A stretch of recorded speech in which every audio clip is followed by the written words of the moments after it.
nyong umpisahan, abay, sige, no? Oh. Simple lang ang pangarap ko, Kuya Bong. Gusto kong magkaroon ng car wash business.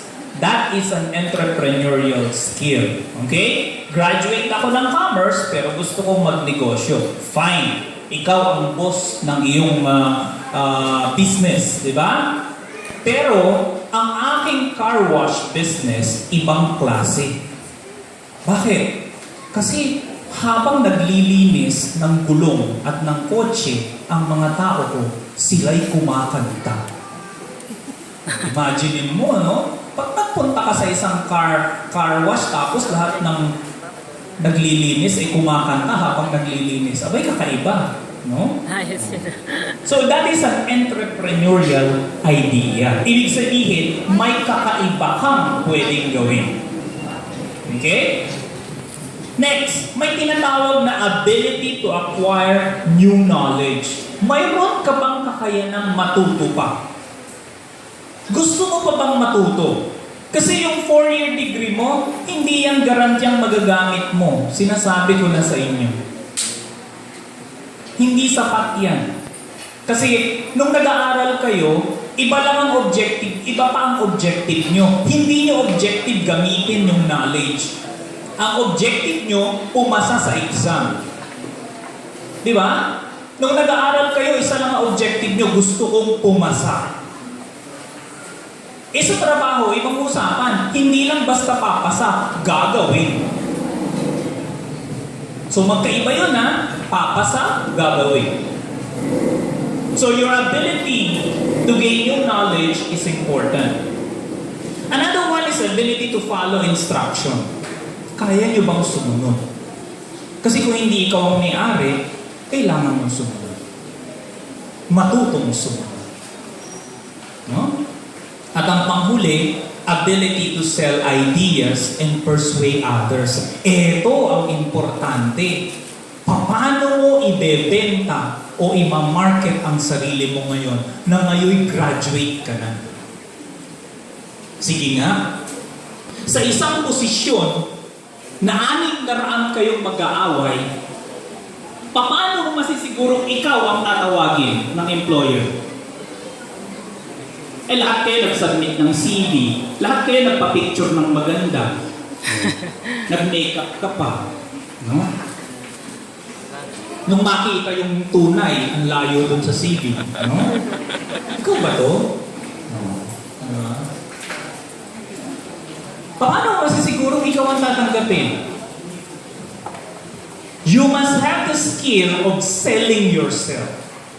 Ito yung tinuro ko dun sa isang klase ko nitong huli bago ako bumalik dito. Isang klase na ang kurso, ang pag-aaralan namin sa isang semester ay kung paano nila ibebenta ang sarili nila sa employer. Ang dami namin ginawa. No? At isa sa mga gusto kong ibahagi sa inyo, lalong-lalo na kayo, techie generation, no? Facebook generation, pwede ba? Mag-ingat kayo sa Facebook nyo. Bakit? Ang employer, hindi na kayo i-interviewin. Unang-unang gagawin nila pag kayo nag-apply, ay pumunta sa internet at hanapin ang pangalan nyo.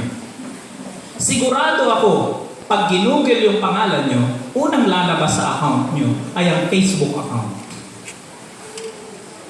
At pag nakita ng employer na magmula paggising mo, para yung selfie mo. May muta ka pa, naka-selfie ka na. No? Hanggang sa bago, maligo, matulog, lahat naka-selfie. Naku, sasabihin lang niya, walang gagawin to kung hindi mag-selfie. Kaya pwede ba kayo mag-ingat kayo kabataan? Ang employer ay tumitingin na sa behavior nyo sa internet. Selfie pa more. Kaya kung gusto nyong makilala bilang seryosong individual, abay, bawas-bawasan nyo yung selfie, walang kwenta. No? Kaya kung tinanong kanina, sino ang nag-search sa pangalan ko sa Google? Yung estudyante ko nung nakaraang semestre, ito ang ginawa namin. Pinagawa ko sila ng sarili nilang website. kung saan marami kayong pwedeng gamitin. Nandiyan ang LinkedIn. Diba? Alam niyo ba yun? At marami pang iba. Pwede ang Skype account, pwede ang Google account, pwede ang inyong Facebook account. Pero, siguraduhin nyo na ito ay nakadesenyo para sa mga prospective employers nyo. Dahil kung makikita lang yung behavior nyo, makikita na kung anong klaseng ugali meron kayo sa Facebook account pa lang. So mag-ingat kayo.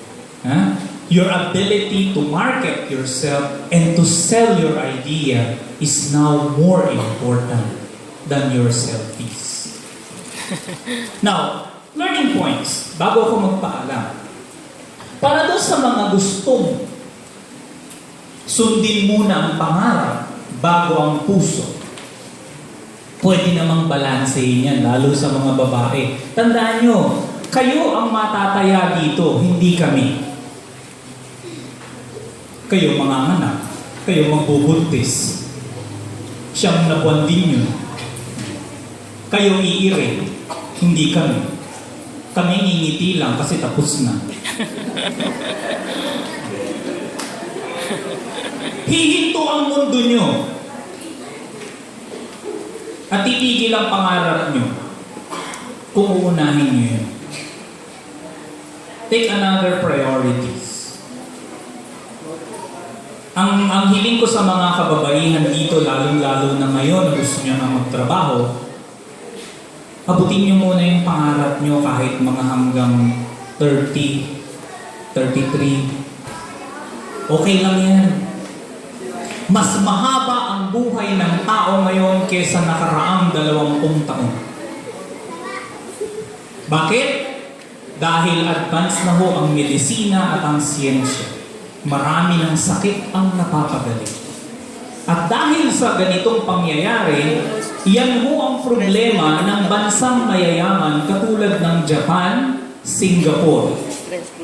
Ano nangyari sa kanila? Mas marami ngayon ang tumatanda na nag-retire ng 60, tapos after 60 retirement, nabuhay ulit for another 20 to 30 years, wala nang trabaho.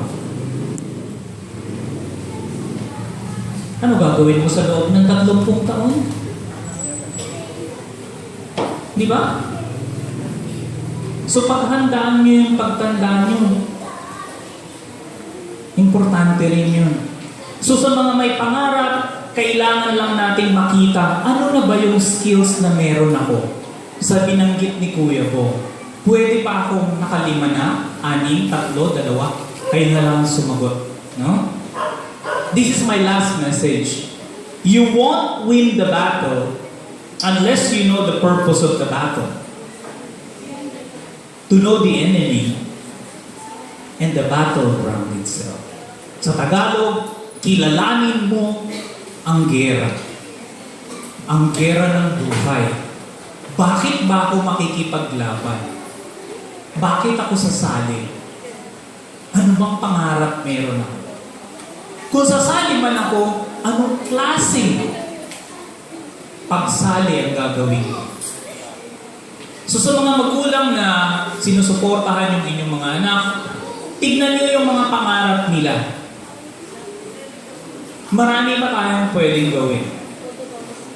Pero isa lang ang hiling ko, mas pagtuunan natin ng pansin ang mga kababaihan. Dahil tulad ng mga kalalakihan, mayroon din kayong kalayaang pumili at ganapin ang gusto nyo sa buhay, pangarap man o puso. You are never inferior to us. You are the same like us. It so happened, nangyari na ang mundo ay pinalakad ng mga kalalakihan simulat sa po. Pero hindi nangangahulugang mananatili ito. Babaliktad din ang mundo. Baka kami rin ang maglaba at mamlansya sa bakan. So kung ano man ang pangarap nyo, dasal ko na marating nyo to. Maraming salamat po. Magandang